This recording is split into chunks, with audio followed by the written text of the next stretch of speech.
এই দেখুন বন্ধুরা, মাছের তেল দিয়ে এই পালং শাক আছে, আর কচু আছে, আলু আছে, আর তোমার দুটো কাঁচকলা পেকে মানে একটু পেকে গেছিলো আর কি, দিয়ে দিয়েছি সব একসঙ্গে মাছের তেল দিয়ে করবো। দেখুন কড়াইতে তেল, এটা মাছ দেবো এই কড়াতে। এই দেখুন তেল দিয়ে দিয়েছি, গরম হয়ে গেছে, একটু গ্যাসটা কমিয়ে দিচ্ছি। এবার দিয়ে দেবো বন্ধুরা মাছের তেলগুলো, যে দিয়ে দিচ্ছি দেখুন তেলের মধ্যে।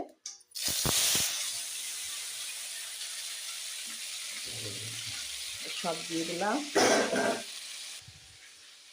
এই দেখুন মাছের তেলগুলো তেলের সঙ্গে মিক্সড করে নিচ্ছি। এই তেলটা ততক্ষণ গরম হোক, মাছ ছাড়বো, মাছের টক করবো আজকেরও। আমরা একটু টক খেতে খুব ভালোবাসি বন্ধুরা।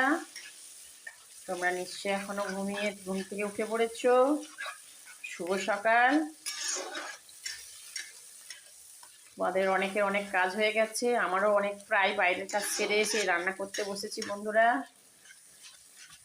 সকাল সকাল উঠে বাগানের পাতা পরিষ্কার করে জল টল দিয়ে গাছ লাগিয়ে বিড়ালকে খেতে দিয়ে রান্নার প্রস্তুতি আরম্ভ করে দিয়েছি।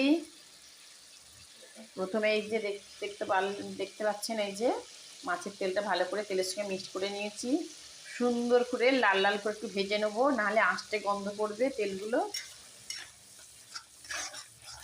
গ্যাসটা উপরে তুলে দিয়েছি। দেখুন বন্ধুরা মাছগুলো ফ্রিজে ছিল, কিরকম বরফ জমে গেছে দেখুন বন্ধুরা।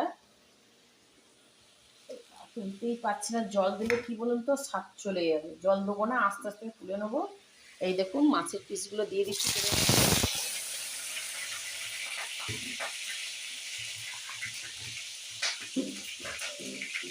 তুলতেই পারছি না, এই একটা দিয়ে দিলাম।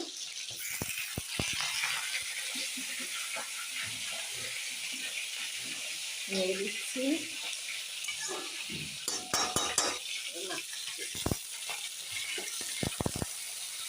কত বাসন পড়ে যাচ্ছে, জল দিয়ে দিচ্ছি একটু, কয়েকটা আমচুর ভিজিয়ে দেবো জলের মধ্যে, বেশি দেবো না, সবজি দেবো না এর মধ্যে। জাস্ট এই একটা দিলাম, দুটো দিলাম, তিনটে দিলাম, কেন নোনটা হয়ে যাবে, বেশি টক হয়ে যাবে। ফুলিয়ে দিচ্ছি একটুখানি, দেখুন বন্ধুরা ভালো করে গোলাতে হবে, মাড়গুলো বেরিয়ে যাবে। একটু ভিজিয়ে রাখছি ততক্ষণ। কিছু সর্ষে কাঁচা লঙ্কা বেটে দেবো।